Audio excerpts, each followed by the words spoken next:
পরিশ্রম, পরিশ্রম হচ্ছে গেল সাফল্যের চাবিকাঠি। এই কথা যে মানে না সে আসলেই মূর্খ।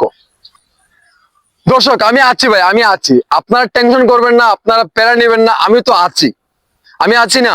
আমার প্রে কি আপনারা বেশ করতে পারছেন না?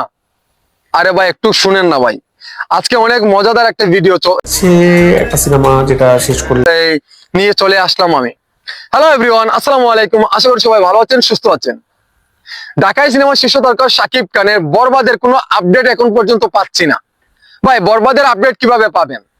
আমাদের মেহেদী হাসান হৃদয় আছে ইন্ডিয়াতে, ইন্ডিয়াতে গেলো আছে অনেক তো সিনেমার প্রসঙ্গে তো আপনারা বুঝেনি, ইত্যাদি ইত্যাদি এই কাজে আছেন।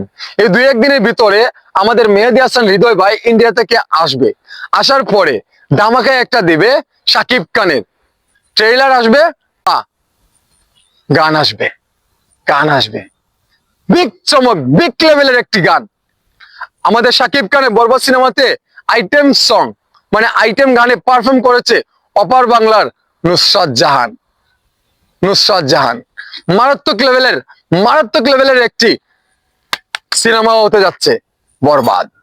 বরবাদকে নিয়ে যারা ষড়যন্ত্র করছে তাদেরকে বলতে চাই, ভাই এত লাফালাফি ফালাফালি কইরা লাভ নাই।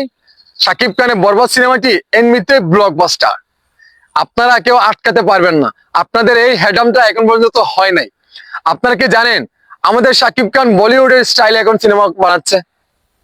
বলিউডের নায়করাও কিন্তু ফেল হয়ে যাবে। আমাদের শাকিব খান যদি সেই লেভেলের একটা জায়গাতে যেতে পারে বা গিয়েছে, শাকিব খানকে নিয়ে আগামী বছরে নতুন ভাবে আমাদের এই যে বরবাদ সিনেমার প্রযোজক আছে সুমি, উনি কিন্তু বলছে প্রযোজনা প্রতিষ্ঠান থেকে একটা বিগ বাজেটের বলিউডে কাজ আসবে বা হলিউডে, বুঝে নিয়েন।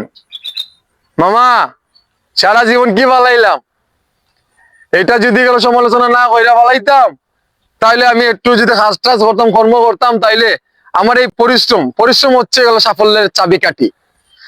এই কথা যে মানে না সে আসলেই মূর্খ। পরিশ্রম হচ্ছে সফলতার চাবিকাঠি।